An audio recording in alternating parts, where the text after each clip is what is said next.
我还爱不爱这个人，我还爱不爱这一份事业，我还喜不喜欢这一份工作，我觉得这个东西有没有呈现我的价值，还有我在哪些部分是没有去忠于我自己的内心而违背了我自己内在的感受。在第一个月你要准备的是勇敢的心态，试着去做一个推进，一步也好，你的转捩点就在第二个月份的部分，所以你千万不要在这个时候放弃，千万不要在这个时候低头，也千万不要在这个时候觉得说我还没有看到我想要的终点，那我到底会不会成功？成功呢，它是在每一个阶段的过程当中，用小小的成功去堆叠成你这个巨大的转变。有些时候你的一个小举动会改变一个人的一生，那有一些小举动你会因为去有所突破而改变你自己的生活。不要去小看你在为自己做的改变，你在为自己做的调整，还有或者是你为别人的付出，这些东西都会像魔术师一样，有一个魔幻的力量或者是魔术的力量，去变出一个让你惊讶的结果。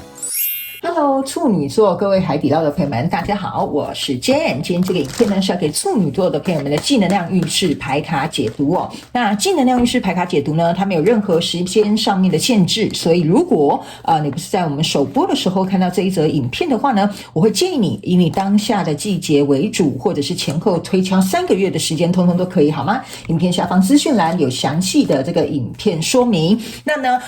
我也相信你什么时候看见就是最适合你的时间。所以你也可以不用拘泥这个时间上面的问题，好吗 ？OK， 好，那我们接下来呢，就来跟大家分享有关于技能量运势牌卡解读的整体架构跟流程哦。那呢，技能量运势牌卡解读它有分为上下半场。那上半场的部分呢，就是大家目前看到的这个牌卡，我们会来分析有关于每个月份的能量场的一些概括跟现况。OK， 那接下来呢，我们也会跟大家分享有关于每个月的心灵上面呢，或你的心理上面会经历哪些转变。那接着呢，我们会来跟大家分享有关于你在这个季度的过程当中，这3个月呢，你占有哪些优势，以及哪些部分是你需要加强优化的，好吗？那接着我们就会进入到这个下半场的延伸牌卡解读。那下半场的延伸牌卡解读呢，我们会来跟大家分析有关于在上半场呢每个月份的能量场的一些现状细节还有症结点。OK， 我会请宇宙验证牌卡来验证我要传递给你的讯息。那接着在第2个部分呢，我们会去说明详细的去分析有关于你心灵上面或心理上面正处于哪些蜕变的这个阶段，还有在第3个部分我们会来分享有关于你在这个季度的过程当中，每个月份有哪些卡关的点，以及需要突破的盲点又是什么。那我们也会来分享有关于这整个季度的转变对于你灵魂所带来的意义，或者是你生命当中的这个礼物。最后我们会用大家最喜欢的天使跟宇宙传讯的部分来跟大家分享有关于天使跟宇宙有什么样信息，希望透过传讯者我以口头表达的方式来告诉你，好吗？好，那接下来我们就请处女座的朋友们、海底捞的朋友们给我一点时间，让我去感受你能量场上面的呈现跟细节，好吗？好，请稍后哦。Hello， 大家好，我是Jane，非常感谢所有愿意在影片下方留言反馈以及按赞分享的观众朋友们，因为有你们的支持，才会有我的存在。所以如果呢，你还想要收听更多不同多元丰富的精彩内容，请你一起来收听我的主题广播节目，以及订阅我的电子报，就会收到最新的第一手消息。那如果呢，你还有其他的问题，也欢迎你点开影片下方的资讯栏，就可以找到所需要的答案。接下来就让我们一起来收看今天精彩的影片内容吧。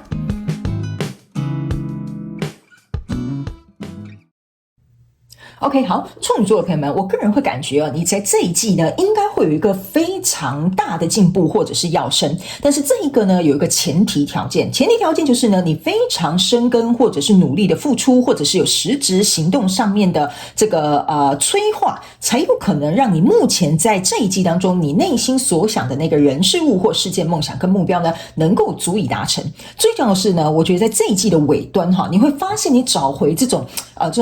锐不可挡。这种气势很强大的这个气场呢，会在这一季的尾端，你会很明显感觉到这个就是你想所处的位置，或者这个就是你很坚定想要去完成的目标。所以我非常喜欢你这一季的能量，我们一起来看一些细节哈。那等一下在解牌的过程当中呢，我会讲第1个月跟第2个月还有第3个月，这是象征在这一季的过程当中的第1个月、第2个月跟第3个月，不是今年的1、2、3月份 OK 哈，因为还是有一些新朋友，我还是会重复再跟大家说明一下 OK。 好，来，首先在第1个月份呢，你抽到的是一个圣杯8跟世界牌卡，还有一个 Emperor OK。 这3张牌卡呢，在你的第1个月份的这个能量场出现我会有一个感觉，就是说呢，目前呢，你在心中所想的这个人事物事件梦想或目标呢，它其实来到一个还不错的一个阶段。你甚至有一些人，我个人会感觉，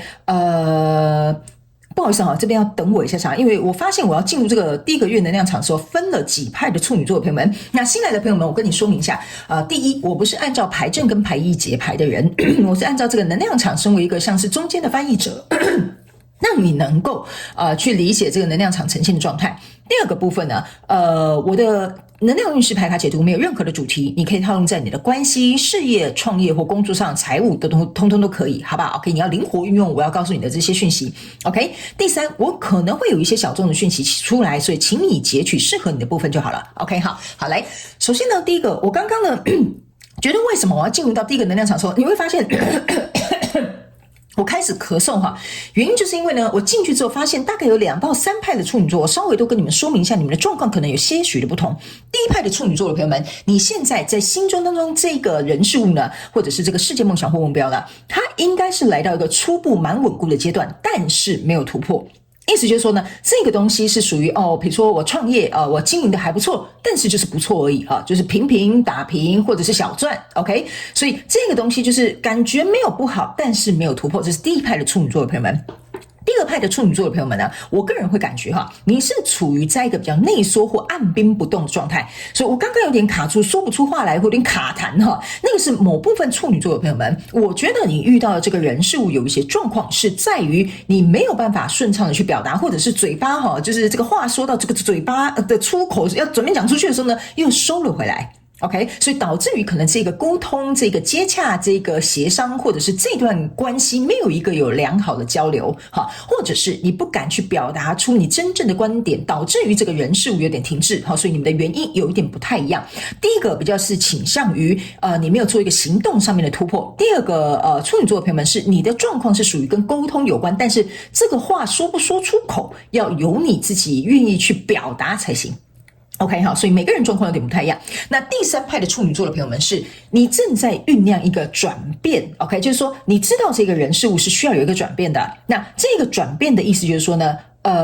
比较倾向于就是你觉得原本这个人事物比较不再那么，比如说吸引你了，或者是它不是你的重心了，或者是比如说它不是在一个主要的位置了。OK， 就比如说假设你在创业，你可能开了一个面包店，但是你现在突然对手摇饮也很有兴趣，但是这个面包店呢，它就是可以顺顺畅畅的经营，但是面包店是属于一个新的完全不同的领域，一个是食品，一个是饮料嘛，是不是这样说 OK， 所以在这样的过程当中呢，第三派的处女座的朋友们比较有点像是说，我该怎么样运筹帷幄，把我第二个或者是我接下来想要更重视的那个领域或者是范围，能够来到一个全新的世界，能够去展开，能够去规划，能够去让这两个 A 跟 B 的这个东西都可以朝向我想要的，比如说结果或者是发展的方向去做 OK，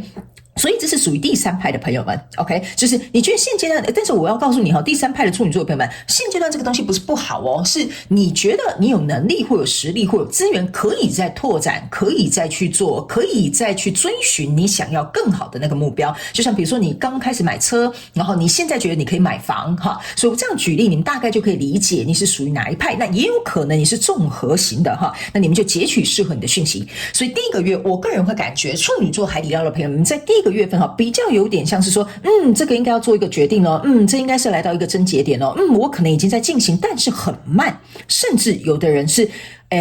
我要怎么讲呢我要怎么说？应该说才刚起头啦就是你还看不到什么东西啦就可能还在比如说还在规划啦还在尝试啦，还在研究啦，还是在找市场啦等等之类的，或者是想要去表达，可能就是有点旁敲侧击那话又吞回去的感觉啦OK 所以你就看你是哪一派的处女座的朋友们。但是我必须要说这个种子已经种在你心里了OK， 就是这个种子已经在第一个月种在你心里，你知道说这个应该要行动 OK 或者是我应该要认真表达，我不要每次都很俗辣话讲到一半然后我就吞回去了或者是第三派的处女座的朋友们就是说好，那我应该要真正在我第二个 B 计划上面该怎么做，我该去怎么样去执行这个都是一个有点像是一个开头准备要转变的。那我为什么会说这个种子已经种下去了？意思就是说这个改变是没有办法停止的，这个改变是你知道不能拖延的。OK， 还有就是你知道这个就是你的问题 ，OK， 就是你很清楚、诚实的知道说这就是问题。或者是这个就是应该要这样做，或者是这个我就是没办法骗自己，我应该要再去追求，或者是哪些人事物可能在我心目当中在现阶段我的人生的这个季节里面是非常重要的。好，所以这个也有可能是某部分处女座的朋友们，你遇到这个优先顺序它稍微有点调整了。OK， 好，来，接下来我们来到第二个月。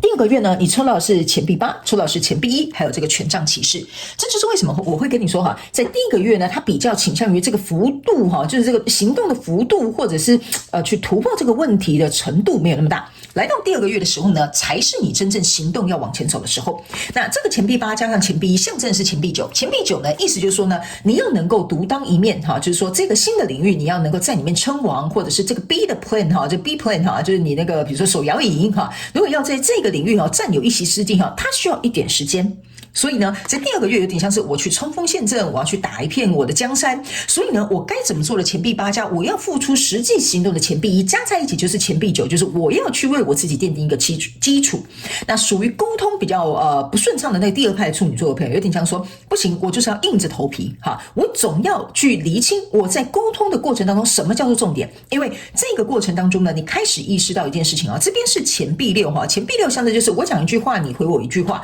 或者是我付出一个行动，那应该你要给我有什么样的反应 OK 所以在这个过程当中呢，我觉得第二个月份属于那种还不敢有所突破或沟通不太顺畅的处女座的朋友们，你已经开始在练习你来我往这个部分。OK 好，那你甚至会慢慢抓到重点，就是说我沟通不要绕了一大圈我就直捣黄龙讲这个重点。我今天就是要跟你摊牌，我要把这件事情讲明白 OK 或者是我今天就要做这件事情，所以我今天一定要把这件事情完成，就是它变成我的 to do list 里面上面的 top one。OK， 所以呢，不管是哪一派的处女座的朋友，我个人会感觉第二个月你一定会有所行动。这个行动是你不想动，我有一种感觉这个能量场有点像是你不想动也不得不动。OK， 我觉得一定会有事件或者是有一些状况会发生，让你觉得不得不动。那某部分极小的这种处女座那个海底捞的朋友们我会告诉你你是边走边动但是呢你也会很害怕，就是你会觉得我很恐惧，但我还是会移动。OK 那我觉得里面这边呢，通常我在解牌的时候我不会讲太多虚幻的东西但是这边我不得不告诉你这个有点像是宇宙推着你。告诉你该走了处女座的朋友们，你再不动我告诉你你这边就要准备放着烂了 OK 所以呢，我觉得这边一定有一个什么推力，或者是有什么样的因素或事件发生，你知道你不能够再比如说接受现状，你不能再容忍，或你不能再停滞不前。所以第二个月份我觉得推动的这个动力是很大的。因为来到第三个月份的时候，我刚刚有讲这个季度的尾端，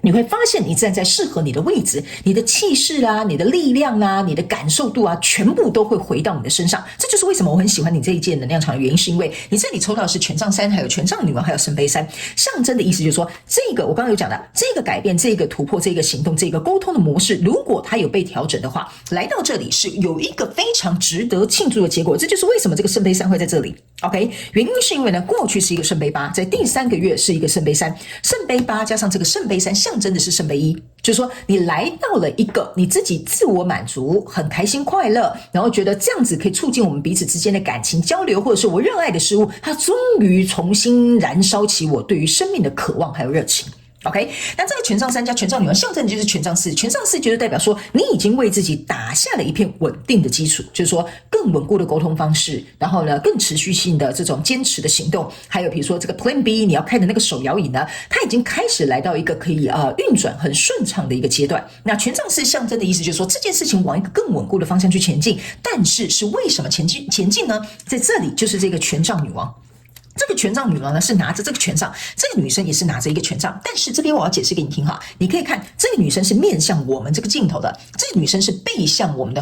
就是背着我们面向另外一个地方的。这个象征的意思就是说呢，在第3个月份的时候呢，你的能力是可以瞻前顾后的，可以回顾过往，可以创造未来的这2句话很重要瞻前顾后回顾过往，然后迎向未来的。这里就是你在第3个月能量场为什么会觉得很好的原因，就是因为你没有因为我觉得这边大部分处女座的朋友们，这件事情应该是没有办法假手他人，或者是你必须要亲自下阵不是下阵的下战场去作证 OK 那这件事情它才可能被怎么讲呢？被显化或者是被呈现出来在你的生命当中。好，还有一件事情啊，这两只权杖就是你可以注意看到，这个人是用右手握，这个人是用左手握着这个权杖，所以相对来说，在第3个月份，你是理性、感性、内外整合到非常完美的一个状态。所以这就是为什么我会跟你讲，你第3个月能量场是很好的，你会觉得很像老天爷在帮你，好，你好像就是站在一个就是人生的制高点哈，去看哇，你看我这3个月哈，瞎忙东忙西忙，然后西改东改的哈，终于来到了一个我觉得这个位置我很舒服，好 OK 好，所以呢我这就是为什么我会觉得我很喜欢你这3个月能量场，但你不用太担心，等一下我们在下半场延伸牌卡解读的时候呢，我会用宇宙验证牌卡来验证各个月份的一些症结点、细节甚至是事件哈，你可以有一个更全盘的一个了解，好不好？ OK， 我们先来看哈，在每个月份你的心灵跟心理上面呢，可能会需要经历哪些转变，好不好？好，等会儿哈，这个牌飞走了。好，所以呢，我觉得处女座的朋友们哈，你如果这一季哈真的有一个什么计划啦，或者是比如说你想要去突破的点啊或地方啊，我觉得这一季你要把握这个动能，因为你这个动能哈是由下往上走，所以这个动能呢，我觉得好像某部分处女座的朋友们会为你的这个领域哈，累积一些不管是名声也好、财富也好、实力也好，或者是威望也好哈，这个是会让别人有一种尊敬你的感觉。好，比如说你已经开始调整你沟通的模式了，所以对方在跟你沟通的时候，他就会尊敬你说我要听处女座把话讲完，或者是处女座在沟通的时候要讲重点哈，或者是比如说你在准备要突破这个行动之前呢，别人会看到说你看他是很认真的他是有付出的所以别人不敢对你怎么讲？不敢看轻你或看低你，或者是我觉得我这样形容，你就理解为什么别人要尊重你。OK 好，或别人感觉应该要对你这个计划行为感觉到哇，你看他真的好厉害他从零呢开始努力，然后又创造了他第2个斜杠副业哈，所以这个是很令人尊重的一个感受。所以你在第3个月会赢得你想要的结果之外，还会赢得别人对你的尊重。OK， 所以这是一个很有趣的能量哈。来，我们来看第1个月你在心灵或心理上有什么改变哈？这是一个棕熊哈。那棕熊的意思是说 take time out，take time out 的意思就是要稍微休息一下哈。那这张牌卡呢，其实是要告诉处女座的朋友们，我刚刚有讲了，第1个月份你是没有行动的。这张牌卡其实只是出来验证我要告诉你的，就是第1个月你会觉得好像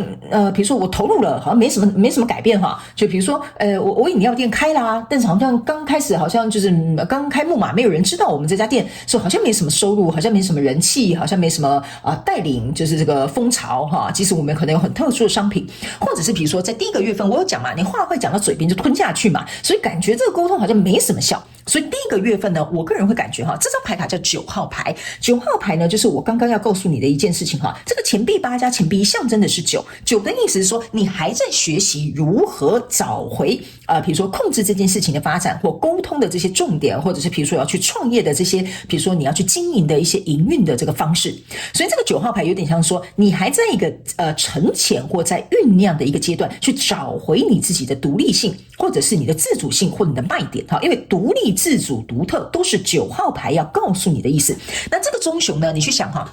它是一个很有力量的一个动物，对吧？好像一巴掌就可以打死你了，是不是这样说？所以这个棕熊为什么要休息呢？就有点像是在冬眠哈。冬眠之后呢，冬天过了，春天就会出来。所以这张牌卡有一点像说，你正在酝酿在冬天的这个过程当中，所以你在心理跟心理上面经历转变，你会觉得说奇怪了，明明在1月份的时候，第1个月份的时候呢，我有投入啊，我有做啊，我也去经营啊，我的饮料店也开啦，但是怎么好像没有我预期的这个结果？这个是你要去注意的，不要这个时候就觉得自己失败了，因为它才刚开始起步，你要让它有一点酝酿的时间哈。休息冬眠，那是因为你在这个过程当中正在找一个更适合的一个方式，所以你在这里不要轻易放弃，因为这张棕熊要告诉你的意思就是说，你心理跟心灵上面会经历一个，就是我觉得我没有力量，我失去了这一切，我好像没有办法控制，我好像没有办法推动。你不要忘了，你推动的力量哈，真正的结果在这里，所以转捩点是在第2个月跟第3个月。所以这张牌卡就是要你 hold 住，你要像一个棕熊一样，你知道你是一个有力量的动物 OK 哈。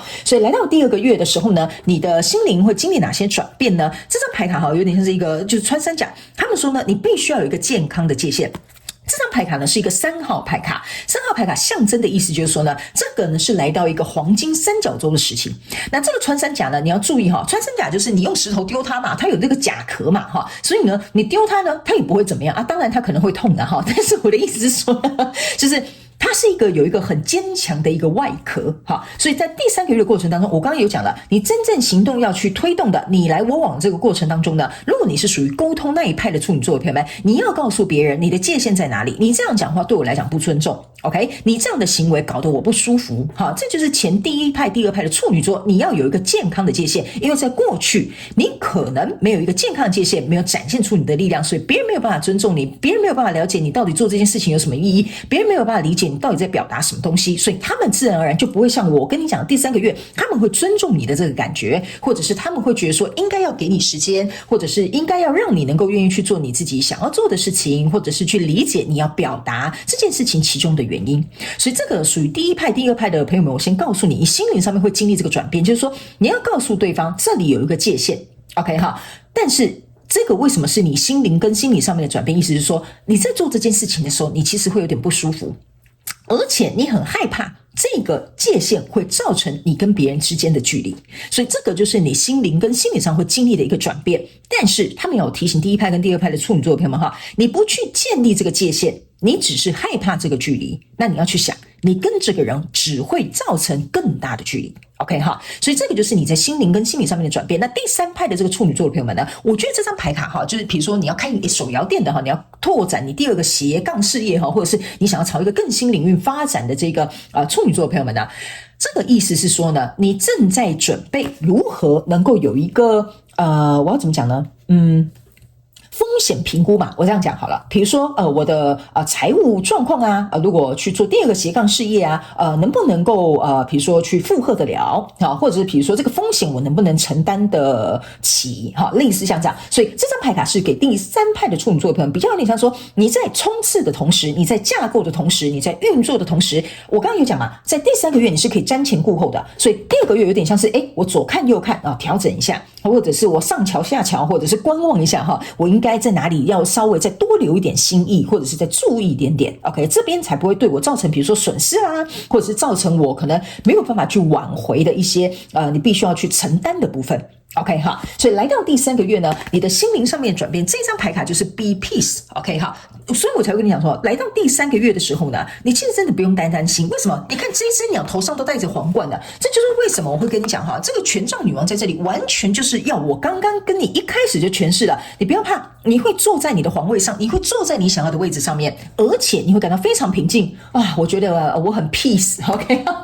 只是你会感觉很 peaceful 的这种感觉哈，就是我终于走了3个月，来到了一个我觉得我终于心安定下来了，我终于呢可以戴上这个皇冠了，我终于开着手摇店哈，终于有点这个皇冠象征的有点像说你要戴皇冠你就得欲承其重，你已经能够承担这个重责了，你已经做出一番这个成绩了，那甚至你在第1派第2派处女座你已经做出一个改变了，所以别人自然就会把这个皇冠加冕给你。所以这个心灵上面的转变的意思就是说呢，你要去理解人生当中有很多事情是你必须要能够自己愿意去突破跟改变，还有去勇敢去实践它的时候呢，你才可以在一个平静的状态。为什么呢？这张牌卡其实要给所有不管你是哪一派处女座的朋友，意思就是说哈，你之所以会焦虑，那是因为你没有行动，你没有经历过改变，你没有去体验过这些，所以导致于你很焦虑，你很紧张，你很害怕。但是在这3个月过后呢，你去做了之后，你会发现说，其实我做了之后我比较不焦虑了，我讲出来之后我比较不恐惧了，我行动上面去付出，我就发现那一条路越来越清晰了。这个就是你在心灵跟心理上面会经历的转变，你会发现这些东西反而你去面对你的恐惧也好，或去付出行动也好，因为付出行动呢，就像我这样讲的，付出行动是跟宇宙连结唯一的方式，就是当你去行动的时候，你反而会发现你的一些负面想法会减少，你的正面想法会增加，然后呢，还有就是说呢，你发现行动是唯一可以抗焦虑的方法哈。这张牌很有趣哈。好，来，最后整个季度你心理上面会转变的是一只狗狗哈。Be loyal to what you love， 你看吗？这就是我刚跟你讲的哈。为什么我会在一开场的时候就告诉你哈？第3派处女座的朋友们，你会有点调整你的优先顺序，因为你知道说 A 很重要，但是 B 是你现阶段人生想要去闯、想要去拥有，可能想要排一个优先顺序，或者是想要去追求一个更想要去渴望能够去实践你人生梦想的一个方式，或者是人生的价值。OK 哈，那第1派跟第2派的处女座的朋友们哈，他们是要我告诉你哈，你要忠于你自己。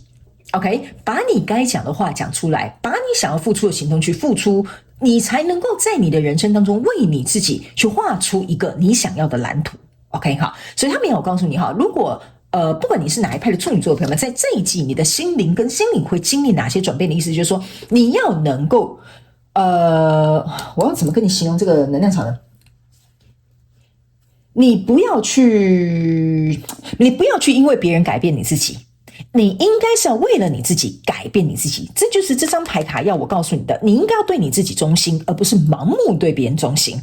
OK 哈，我觉得这句话可能对某些处女座的朋友们来讲，你会懂我在跟你讲什么，就是你盲目的追随、盲目的跟从、盲目的服从、盲目的对这个人忠心、一心一意。OK， 有些时候 sometimes 这并不代表这是符合你想要的或你所爱的。好吧 ，OK 哈，好，来，接下来我们来告诉你本季你所占有优势跟需要加强的部分，就是抗争跟雷电 ，OK， 所以这就是为什么我会跟你讲哈，某部分的这个处女座的朋友们，你是要起身去抗争了。OK 哈，你为什么这张牌卡你可以注意看，它很像一个塔牌哈，所有的人从这个人跳下来，意思就是说呢，处女座的朋友们，你本季占有的优势就是你会找到一个力量，你敢勇敢的去抗争。你看这个人是穿着盔甲的，这就跟我们的穿山甲是一样的道理的，就是说，如果你不再为自己起身而战的话，你的改变永远不会来。OK， 那在这一季你占有优势的部分，就是你有这个盔甲了，你有这个勇气了。OK 哈，你有这个界限了，你有这个力量了，所以你应该要透过这个过程当中去能够迎接这个塔牌的来临，就是这个转变的来临。这个雷电呢，象征的意思就是说呢，某部分呢，这个处女座的朋友们哈，你呢要加强优化的部分，意思就是说，你很害怕这个改变。但是你要去理解，人生唯一不会变的就是改变这件事情，所以你要能够去接受，如果你想要现状不一样，你得开始现在变得不一样。所以你这一季有这个优势 ，OK， 你要加强优化这个思维，或者是这个想法。还有一件事情呢，他们要跟你讲哈，有些时候呢，人生当中有一些我们无法预期的，或者是必须要有所突破的，或者是必须要强迫你去做的事情，他们要我跟你讲哈，这个部分呢。你不要太担心，这些课题都是你可以负荷的，只是你可能现阶段的你没有办法理解为什么未来的你可以负荷这些东西。我觉得这张牌卡有点像是未来的你要我告诉现在的处女座的你，告诉你就是说我明明可以坐在这个位置，但我为什么要屈就在这一个我可能不是很快乐的工作，或不是很快乐的关系，或不是很快乐的地方 OK， 所以这个部分要我告诉你，某部分处女座的朋友们，你不知道你自己有多少的潜力，你这一季啊，你可能有点像是被雷打到一样你才意识到一件事情，什么东西对你重要，你爱什么东西，你想要创造什么东西，你想要朝向哪个方向OK 哈，所以这个部分呢是要请你能够敞开心胸去接受更多的可能性来到你的生命里，好不好 ？OK 哈，还有某部分一个极其小众的讯息哈，就是说某部分的这个处女座的朋友们，你要能够顺流而下。OK， 我觉得某部分极小众的处女座的朋友们，你在抵抗这个改变，或抵抗这个你要走到的下一个阶段，或者是下一个舞台。OK 哈，好，那以上这个大概是上半场的一个轮廓 OK， 接下来我们要进入到下半场的延伸牌卡解读。那在下半场的延伸牌卡解读呢，我会用宇宙验证牌卡来验证我要传递给你的这些讯息之外，还会针对每个月份能量场做一些细节、症结点还有事件上面的说明。那接下来在第二个部分，我们还会分析在每个月份以及整个季度过程当中，你的心灵或心理处于哪个蜕变的阶段哈。那我们也会分析在每个月份你有哪些关卡必须要突破的盲点，以及这整场转变对于你灵魂所带来的意义跟生命上面的礼物。最后我们会用大家最喜欢的天使跟宇宙传讯的部分，透过传讯者我来把这个这个天蝎对不起，这个天使以及这个宇宙要告诉我们处女座的朋友们的这些讯息呢，我会用口语表达的方式传递给你，好吗 ？OK 哈，所以如果你也想要来到我们下半场的延伸牌卡解读呢，延伸牌卡解读的连结就在我们这一则影片下方的资讯栏，欢迎你以行动来支持我们的频道，好吗？我也希望上半场这个轮廓呢，可以让处女座的朋友们有一个大概的了解，也感谢处女座的朋友们来收看我的影片，也希望你会喜欢。那我们就下半场延伸牌卡解读见咯，拜拜。